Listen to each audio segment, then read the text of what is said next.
Usually with laptops, the best is probably the priciest. But Chromebooks are designed to be budget devices. The best value in a Chromebook isn't the most expensive one. We found that a lot of the coolest things happening with Chromebooks right now aren't happening at the $1,000 price range, but at the $500 to $600 one. So we asked every Chromebook maker to send us its best in that price range. And after a lot of testing, we found the very best Chromebook for your dollar.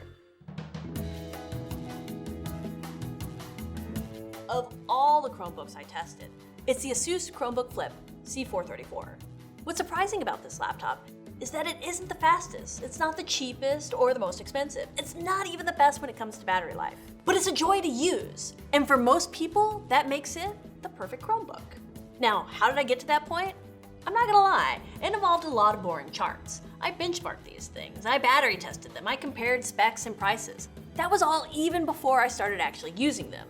But it ultimately came down to just 3 major tests. Which is the fastest, which has the best battery life, and which is just the most pleasant to use.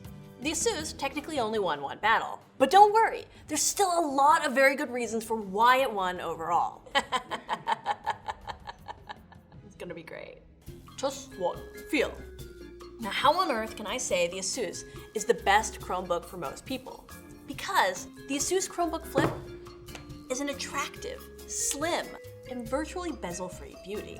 My other 2 favorites, the Lenovo YogaBook and the Dell Chromebook 3100, do offer good speed and great battery life, but they do so at the cost of your back and your shoulders in any style you had up until this point in life.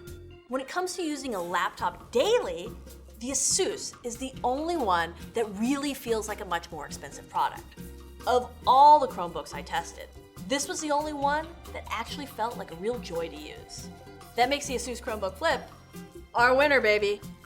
Test 2, speed. Now, as exceptional as the Asus Chromebook Flip is, it stops short of dominating on the benchmarks we have for speed, like WebXPRT or Geekbench. Every single Chromebook tested uses a different processor, and the Lenovo Yoga Chromebook has the fastest processor, so of course it was gonna win. The Asus Flipbook also didn't lose though. In fact, it placed 2nd or 3rd on each benchmark. So the Lenovo won the speed battle, but the Asus didn't suck. Test 3, battery.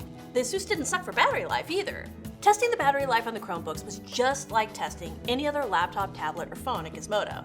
We set them all to the same brightness, in this case 200 nits. We turn off extra stuff like backlit keyboards, Bluetooth, and notifications. And then we stream a 24-hour video on YouTube. Again, there wasn't a huge surprise here. The Dell Chromebook 3100 has a tiny 11.6-inch display with a 1366 by 768 resolution, which makes it the smallest display of all the Chromebooks we tested. A smaller display typically means a machine uses less battery.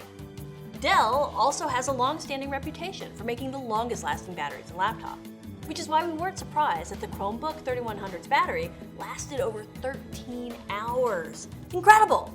The Asus lasted 8 hours and 24 minutes, abysmal compared to the Dell. But nearly every other Chromebook, including the Lenovo, lasted less than 8 hours. So the Dell won, but again, the Asus didn't suck. Now, if performance matters more than anything else, the Lenovo is available.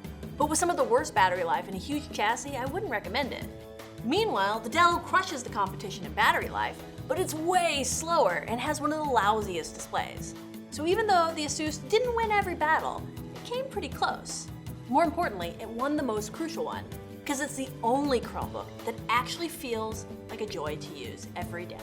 That's why I like it. It's under $600 and it feels like a full-featured laptop. That makes the Asus Chromebook Flip C434 our winner.